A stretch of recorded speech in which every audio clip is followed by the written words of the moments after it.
ఈ కుల దురంకార హత్యలకు బాధ్యులు ఎవరు, బాధ్యత ఎవరనే ఈ యూనివర్సిటీ ప్రొఫెసర్లు, ఇది నేను రెండోది చూస్తున్నా. పాతపల్లిలో కూడా ప్రొఫెసర్లతోనే అక్కడ ఆ ఉద్యమాన్ని నడిపినరు.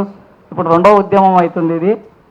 దీన్ని కూడా సక్సెస్ చేస్తారని నేను మనస్ఫూర్తిగా కోరుకుంటూ, ఇప్పుడు కుల దురంకార హత్యకు బలైనటువంటి సల్లూరు మల్లేసు ఆయన వాళ్ళ తల్లిదండ్రులకు ఒకటే కుమారుడు, 4 బిడ్డలు, అతనే చిన్నవాడు.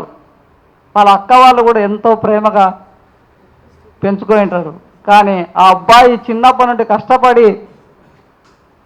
చాలా కష్టపడి ఆ స్థాయికి వచ్చి హార్వెస్టర్, అంటే 22 సంవత్సరాలకే హార్వెస్టర్ కొనడం అనేది ఇది శుభ పరిణామం.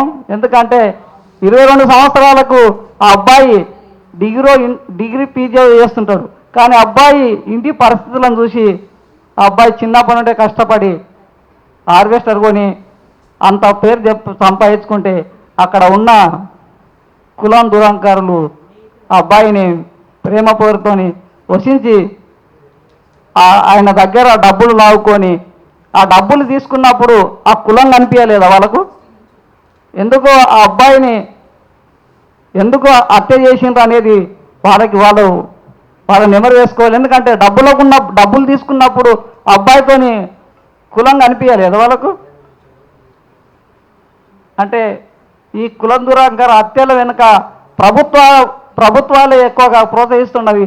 ఎందుకంటే ప్రభుత్వాలు అండతోనే ఈ కుట్రలు చేసి అబ్బాయిలను కానీ అమ్మాయిలను కానీ చంపిస్తాం. ఎందుకంటే మాకు ఆ కులం ఆ పార్టీ ఉంది, ఆ పార్టీ వాళ్ళని పట్టుకుంటే మేము చంపిన 2-3 రోజులనే, మేము 1 నెల రోజులనే బెయిల్ మీద వస్తాం, ఈ కేసులను ఎట్లన్నా కానీ మేము ఎదుర్కొంటామనే ఉద్దేశంతో ఈ కుల దురంకారాలకు హత్యలకు పాల్పడుతున్నారు. కాబట్టి ఖచ్చితంగా ఈ కుల దురంకార హత్యలకు ఎవరైతే పాల్పడతారో, ఇందాక అన్నట్లు సారోళ్ళు నానబెలుపులు కేసులు పెట్టేటట్లే అందరు కలిసి ఒక చట్టం చేపిస్తేనే బాగుంటుంది.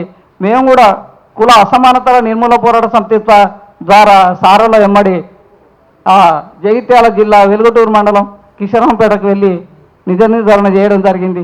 అక్కడ చెప్పిన విషయాలు చాలా దారుణమైన విషయాలు. ఆ అబ్బాయిని 2022లోనే చంపాలని చూసిండ్రు. ఆ అబ్బాయి ఏదో ప్రాణంతో ఆ అబ్బాయి బతకడం జరిగింది. ఆ ఎస్సీ ఎస్టీ అట్రాసిటీ కేసు ఉండగానే ఆ అబ్బాయిని మళ్ళా చంపడానికి ప్రయత్నం చేసి ఆ కేసును తప్పించుకోవడానికే వాళ్ళు ప్లాన్ చేసిండ్రు. అంతకు తప్ప వేరేం లేదు. ఆ అబ్బాయిని చంపితే మాకు శిక్ష తప్పుతుంది అనే ఉద్దేశంతో ఉండాలి. ఇప్పుడు ఇంకా ఎక్కువగా వాళ్ళకి ఇంకా శిక్ష పెరగడానికి ఇంకా వాళ్ళకు ప్రోత్సహించుకున్నారు. వాళ్ళు ఇప్పుడు కూడా వాళ్ళ కుటుంబాన్ని అందరికీ, అంటే ఆ అమ్మాయికి ఆ అమ్మాయి తల్లికి కూడా శిక్ష పడేటట్లు వాళ్ళకు కూడా అరెస్ట్ చేయాలి. దాని వెనుక ఉన్నటువంటి దమ్మనపేట చంద్రని మెయిన్గా మొదటి ముద్దాయిగానే చేర్చాలి.